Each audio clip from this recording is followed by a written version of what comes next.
picture this.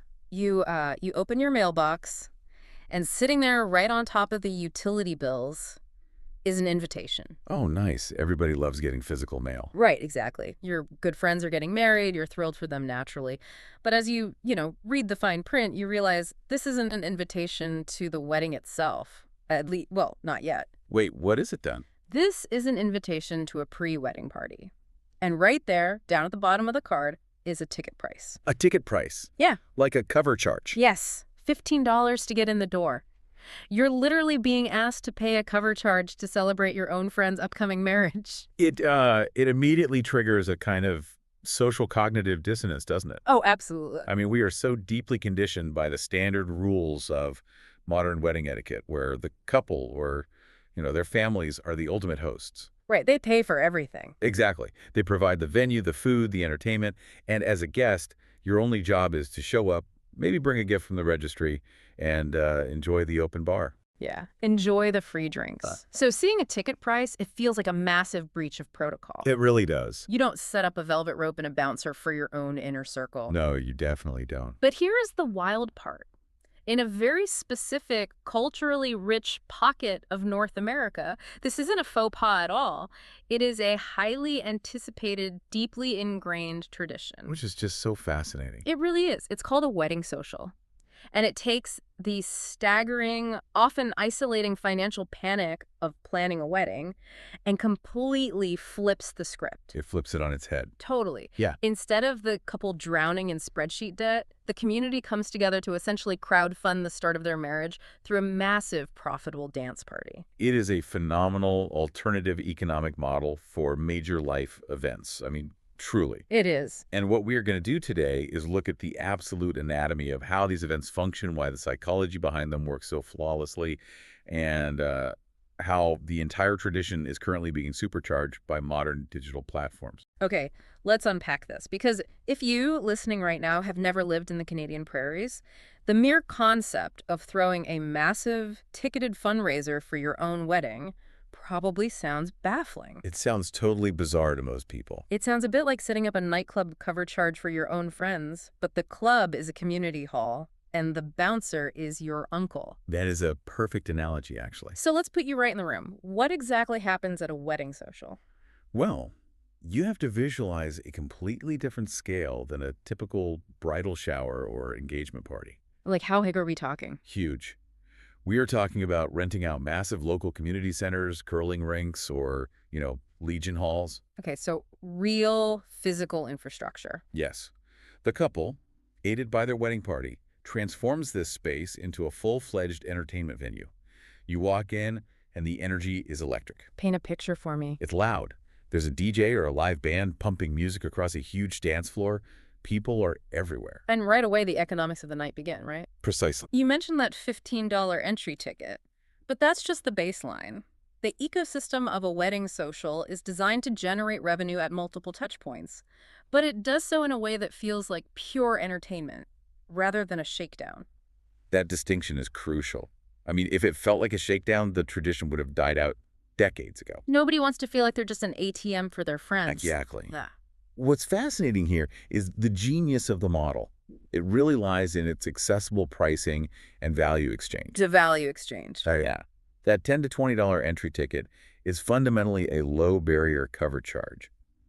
Think about what a night out costs you today. Oh, don't even get me started. Right. A single craft cocktail at a downtown lounge might run you $18. A movie ticket is $20. Easily. Here, for $15, you are getting 4 to 6 hours of live entertainment, dancing, socialization, and a guaranteed high-energy atmosphere. I see the math working there for the guest, but I have to push back on the math for the couple here. Okay, go for it. If I'm planning a wedding today, the national average cost is hovering around $30,000, sometimes much more. It's astronomically expensive. So if I charge $15 a head, I need an army of people to even make a dent in a catering bill. Which is why volume is the first essential pillar of the wedding social. Volume. Okay. Yeah, you aren't just inviting the 50 people who are coming to the actual wedding ceremony. You are inviting 3, 4, even 500 people. 500 people. Wow. Yes. You invite your coworkers, your recreational softball team, your neighbors, your distant cousins, and your high school friends you haven't seen in 5 years. So it's the ultimate wide net strategies. Exactly. You get 400 people in a community hall at $15 a pop. You've grossed $6,000 before anyone has even taken their coat off. And then they take their coat off and they walk over to the bar. Ah, the bar, Yeah. the true moneymaker. Right. The second major revenue stream is the cash bar, which almost universally operates on a drink ticket system. How does that work, practically speaking? Well, you buy a strip of tickets from a volunteer at a booth, and you trade those tickets for drinks. Like at a separate table. Yeah, exactly. This minimizes cash handling at the actual bar, speeding up service. But more importantly, it separates the psychological pain of spending money from the act of consuming the beverage. Oh, that is a brilliant behavioral economics trick. It really is. It's the same reason casinos use chips instead of cash, or like arcades use tokens. Yes. Chuck E. Cheese rules. Right. When I hand over a little red paper ticket for a beer, my brain doesn't register that I just spent $6. I already spent the money an hour ago at the ticket booth. It feels free in the moment. Free drinks. I mean, it dramatically increases consumption. Which increases the couple's profit margins on the alcohol. Exactly.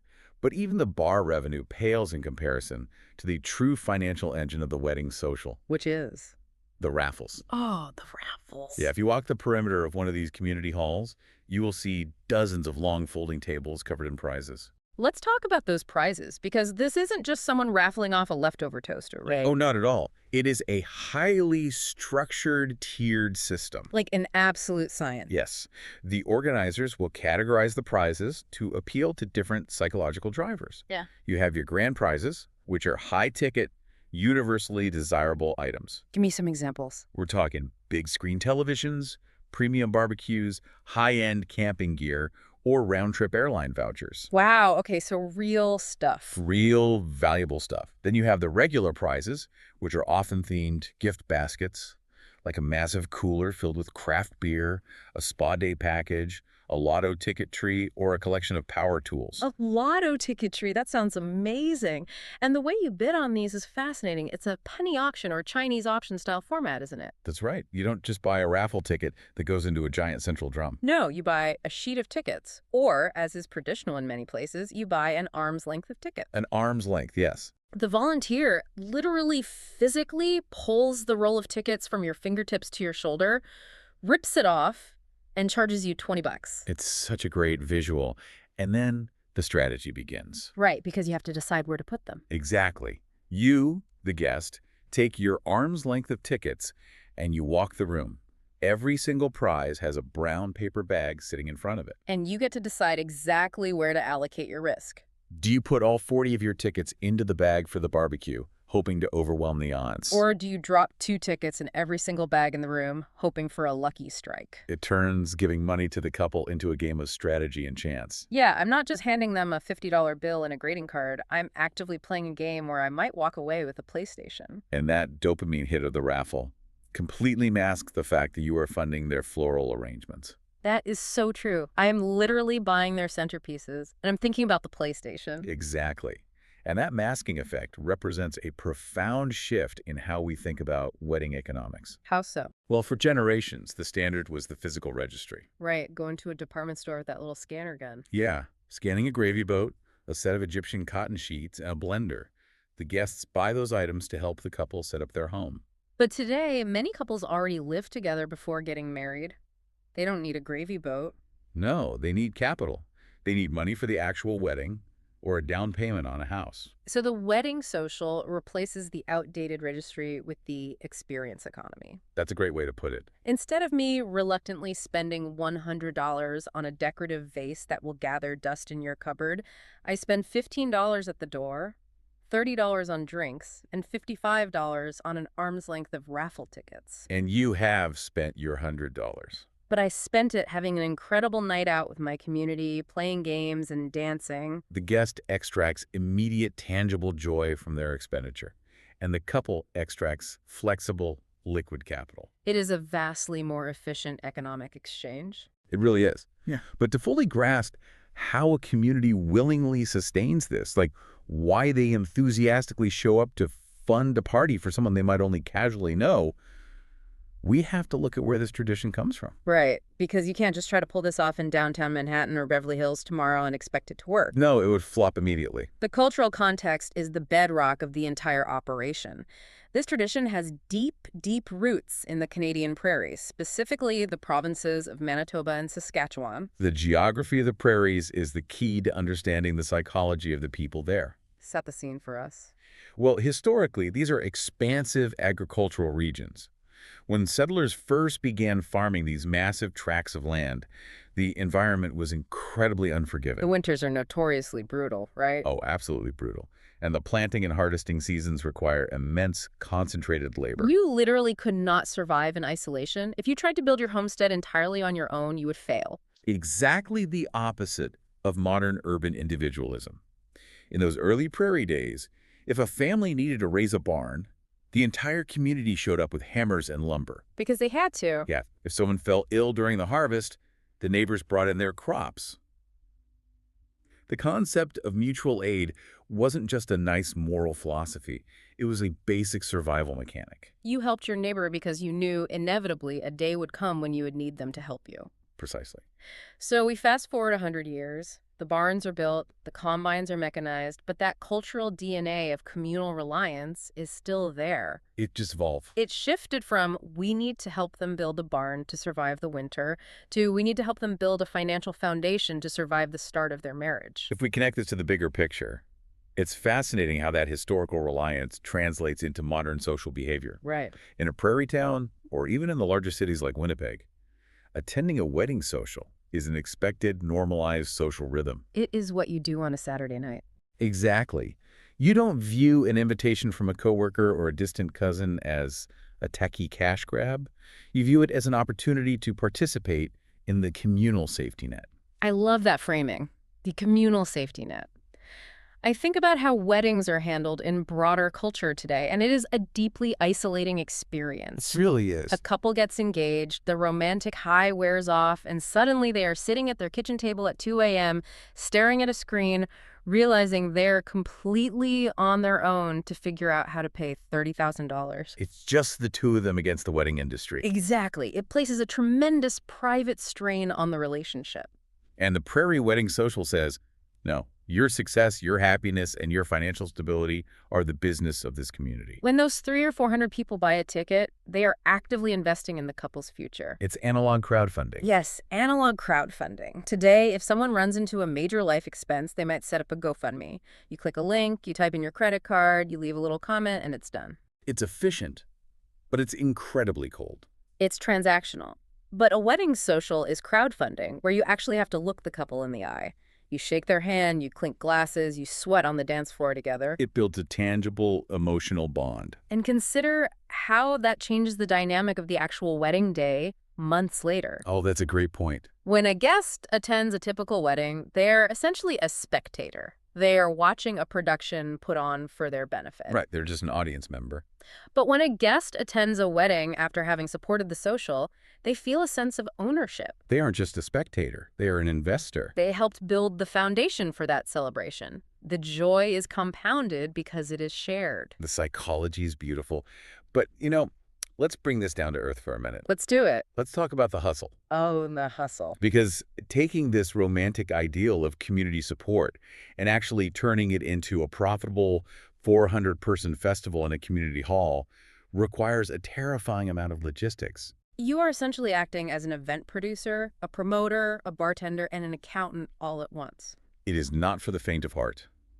Running a successful social is akin to launching a pop-up small business that exists for exactly 8 hours. Wow. Yeah, and if you fail to manage the logistics, that pop-up business will go bankrupt, and instead of raising funds for your wedding, you end up further in debt. Okay, so let's break down the mechanics of the hustle. The timeline alone is a major undertaking. We are talking a minimum of 3 to 6 months of dedicated planning before the doors even open. Half a year. Yes, and that timeline is dictated by the sheer amount of upfront capital and coordination required. So what's step one? The first and most critical step is securing the venue.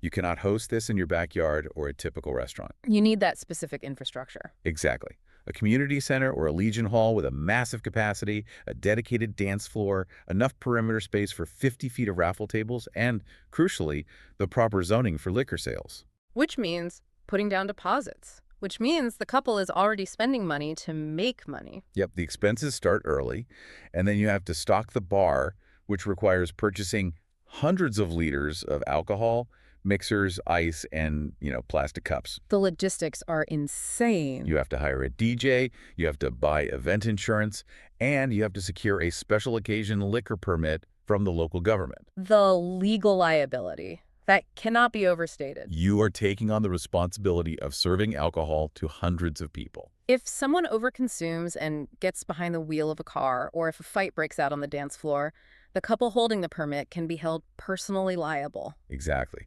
You have to arrange for security. You have to organize volunteer bartenders who know when to cut someone off. The operational stress is immense. And while you are managing all of that liability, you also have to act as a procurement specialist for those raffle prizes we talked about earlier. Yes, the prizes. Because you can't just go to the store and buy $3,000 worth of prizes to raffle off. That defeats the entire purpose of fundraising. Right, you have to source them, which introduces another fascinating layer of community economics. The local business sponsorship model. Yes. A couple planning a social will spend weekends walking down the main street of their town or neighborhood, walking into local businesses with a professionally drafted letter asking for donations. They will ask the local butcher for a meat platter voucher. They will ask the local mechanic for a free oil change certificate. They will ask the local salon for a haircut and color package. Exactly. I would feel so awkward doing that, just walking into a store and say, hey, I'm getting married, give me free stuff. It sounds crazy, right? Why on earth would a local business owner agree to that? What is their incentive to give away their inventory? Because it is one of the most effective, hyper-local marketing strategies available. Really? Think about the demographic inside that community hall. You have 300 to 400 local residents, all gathered in a celebratory spending mindset. Okay, I see where this is going. When the local butcher donates a $50 meat platter, the couple places his business card, his logo, and his promotional materials front and center on the prize table. And everyone sees it? Every single person who walks by that table to drop a ticket in the bag sees that branding. It's highly targeted advertising. Precisely. For the cost of a $50 donation, the butcher gets hours of brand exposure to his exact target market. People who live within a 10-mile radius of his shop and actively buy groceries. Exactly.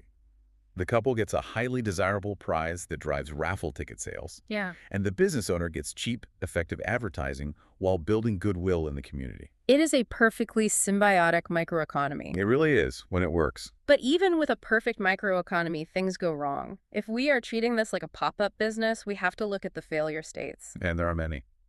What are the fatal errors couples make that turn these massive parties into financial disasters? Well, the most common and devastating error goes back to our earlier point about the cover charge. Overpricing the ticket. Getting greedy. Exactly. When a couple gets greedy and looks at their wedding budget, they might think, well, if we charge $25 or $30 a ticket instead of $15, we'll make double the money. But they've just violated the core psychological contract of the event. Right. At $15, it's a casual, spontaneous night out. At $30, you are competing with major concerts, professional comedy shows, or a really nice dinner. The barrier to entry becomes too high. And the volume collapses. Instead of 400 people, you get 80. Oh, that sounds so sad. It is. The massive hall feels empty and awkward. Because it feels empty, the energy dies. People don't want to dance in an empty room, so they leave early. And because they leave early, they don't buy drinks and they don't buy raffle tickets. The entire revenue engine stalls out. But the couple still has to pay the fixed costs of the hall rental, the DJ, and the insurance. They end up losing money. It's a cascading failure. And that empty hall can also happen if you fail at promotion. If your marketing strategy is just handing out a stack of physical tickets to your groomsmen and hoping they remember to sell them to their coworkers, you are going to fail. Oh, relying on physical tickets is a nightmare. Which brings us to the logistics of managing the crowd. Even if you sell the tickets, dealing with the physical reality of 300 people showing up at the door is awful. Historically, the door logistics were handled with a printed spreadsheet on a clipboard, a couple of highlighters, and a metal cash box. Just picturing that gives me anxiety. Right. Guests would show up, claim they gave $20 to the bride's cousin 3 weeks ago. The volunteer can't find their name on the list. A line forms out the door into the freezing prairie winter. People get frustrated. And the cash box is vulnerable to theft or misplacement. It was a high-stress bottleneck. Okay, so if I'm listening to this, I'm thinking this is brilliant, but it sounds like a logistical nightmare. It was. You are basically taking all the stress of a wedding and just duplicating it 6 months earlier. How does a modern couple avoid losing their minds trying to manage a cash box, a clipboard, a butcher sponsorship, and a DJ all at once? That was the defining challenge of the tradition for decades. But this is where the story of the wedding social takes a massive leap forward. Here's where it gets really interesting. We are currently witnessing the total modernization of the tradition. The underlying cultural values remain completely intact, but the friction of execution is being systematically eliminated by new technologies. And this brings us to the real game changer in this space. The rise of dedicated digital platforms designed specifically to manage this unique event model. And the one that is fundamentally reshaping how these socials are run is Weddizer. Yes, Weddizer is a fascinating case study in how targeted software can relieve human anxiety. How so? Well, when you look at the pain points we just mapped out, the promotional failures, the ticketing bottlenecks, the cash management risks, the vendor anxiety. Right, all those stressors. These are all ultimately data management problems. And software is exceptionally good at solving data management problems. Let's break down exactly how it solves them, because we aren't just talking about a basic digital invitation here. No, not at all. We are talking about a comprehensive infrastructure. The first thing that jumps out is how Weddizer completely revolutionizes the ticketing process. Think about the friction of the old model. Yeah. The couple had to front the cash to a print shop to make physical tickets. Right. They had to physically drive around town handing stacks of tickets to their friends. Those friends had to physically corner their coworkers, ask for a $20 bill, and remember to hand over the ticket. Ugh, the worst. Then the couple had to track down their friends weeks later to collect the cash, hoping nothing was lost. It was an accounting disaster. It's the worst part of any group activity. Chasing your friends for money. Like, hey man, do you have that $20 for the social? It's so awkward. Weddizer eliminates the physical ticket entirely. How does it work? The couple builds a custom-branded event page. It operates as the central hub. When a groomsman wants to invite his hockey team, he doesn't hand them a piece of cardboard. He texts them a link. Oh, that's so much easier. The guest clicks the link on their phone, purchases the ticket via a secure digital payment gateway, and the ticket is instantly delivered to their digital wallet. The friction drops to zero. Zero friction. If it's a random Tuesday night and someone decides they want to support the couple, they can buy a ticket from their couch at midnight. Exactly. And from the couple's perspective, the money is securely deposited. There is no metal cash box sitting in the trunk of someone's car. And this feeds directly into the second major revolution, right? RSVP and capacity management. Yes. When tickets are sold digitally, the platform generates real-time data analytics. So no more guessing. Exactly. The couple doesn't have to guess how many people are coming based on how many tickets their friends think they sold. They know precisely that they have sold 312 tickets. How does that specific data point change the execution of the event? It changes everything about the procurement phase. Okay, explain that.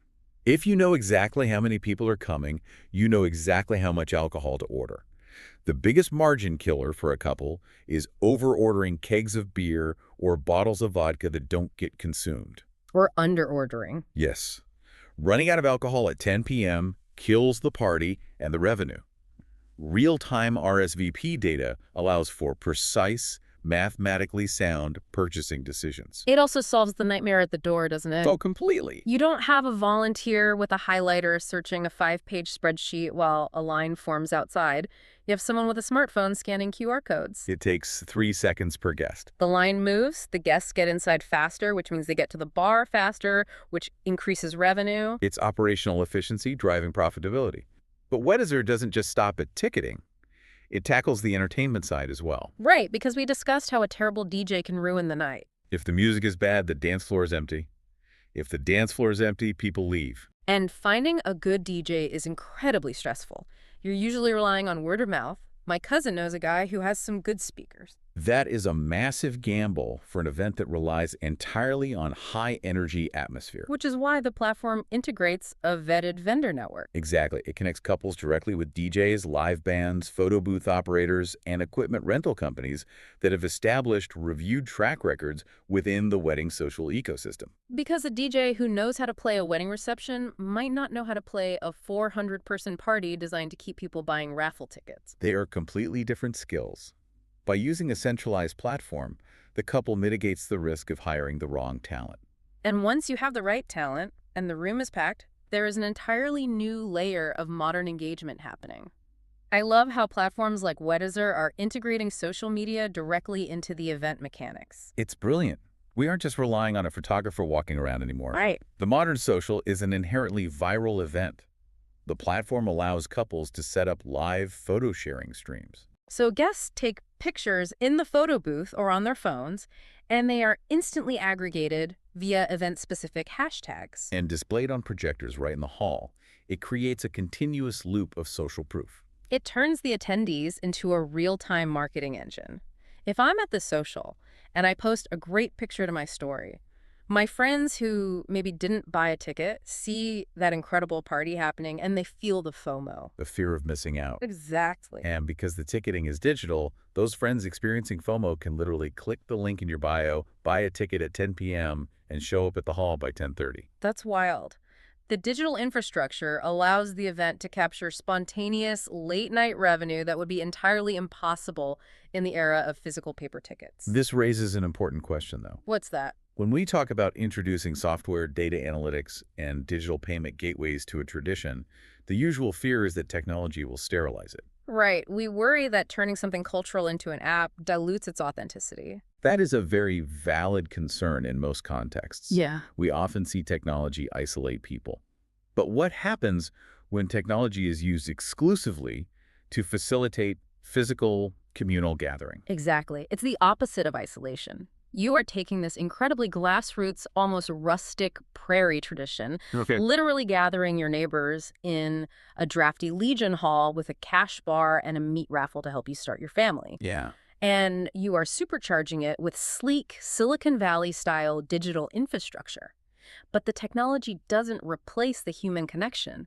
It protects it. That is the perfect way to articulate it. Weddizer takes the friction out of the hustle. It removes the anxiety of the lost cash box. It eliminates the social awkwardness of debt collection among friends. It smooths out the bottleneck at the front door.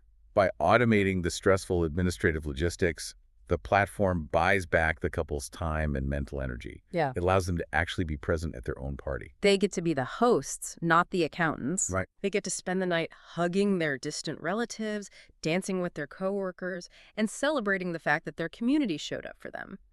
The tech operates invisibly in the background, so the human element can take center stage in the foreground. It proves that you can modernize a tradition without sacrificing its soul. It really does. In fact, by making the event easier to organize and easier to attend, technology ensures that this hyper-local cultural practice can not only survive the modern era, but actually scale and thrive. It completely reframes how I view event planning. It is Right. not just about surviving that terrifying blank spreadsheet of doom anymore. No, it's about looking at your community, leveraging the right digital tools, and building a financial and emotional foundation together. It requires vulnerability, though. It does. The couple has to be willing to stand up and say, we are starting our lives, we are facing a massive financial hurdle, and we want you to be a part of helping us clear it. But when a community responds to that vulnerability with enthusiastic support, it is a profoundly beautiful thing. It is a model of communal resilience wrapped in a Saturday night dance party. It really is. So for you listening right now, wherever you are in the world, I want you to think about the core mechanics of what we've uncovered today. Because it's not just about weddings. Right. Even if you aren't planning a wedding, and even if you don't live in Manitoba or Saskatchewan, the underlying principles of the wedding social are universal. The mechanics offer a blueprint for collaborative problem solving. We have explored how a community can take the solitary panic of a major expense and transform it into shared joy. We've seen how accessible pricing, value exchange, and modern tools like Weddizer can organize chaos into profitability. Those principles can be adapted. Think about how you could apply this mindset to your own local ecosystem. How could these mechanics revolutionize a community fundraiser for a local park? Or how could they change the way your local sports team raises travel funds? The framework of community funding wrapped in shared entertainment, powered by smart organizational tech, is infinitely adaptable. It truly is. Which brings me to a final provocative thought I want to leave you with today. It's something to mull over that builds on this entire concept. Okay, let's hear it. We've seen that an entire community can joyfully come together on a Saturday night and successfully crowdsource the financial foundation of a marriage through a $15 cover charge, a cash bar, and a raffle. Yes. If that works so beautifully for a wedding, what other major stressful life transitions might benefit from adopting this Canadian social model? That is a staggering question to consider. The financial milestones of modern life are only getting steeper. Right. What if we shifted the paradigm completely? What if, instead of struggling in isolation, a community threw a massive ticketed dance party to help a young couple secure the down payment for their first home? Wow. What if we threw a social light to help expecting parents prepare for the staggering medical and childcare costs of a new baby? Or to help someone fund a career-changing education? It would fundamentally alter the emotional landscape of adulthood. It would replace individual financial terror with collective celebration. Just imagine what happens when we stop looking at those terrifying spreadsheets alone. Imagine what happens when we stop trying to carry the weight of major life transitions in secret and instead we invite the whole neighborhood to help us balance the books on the dance floor. It's a beautiful thought. Thank you so much for joining us on this deep dive. We'll see you next time.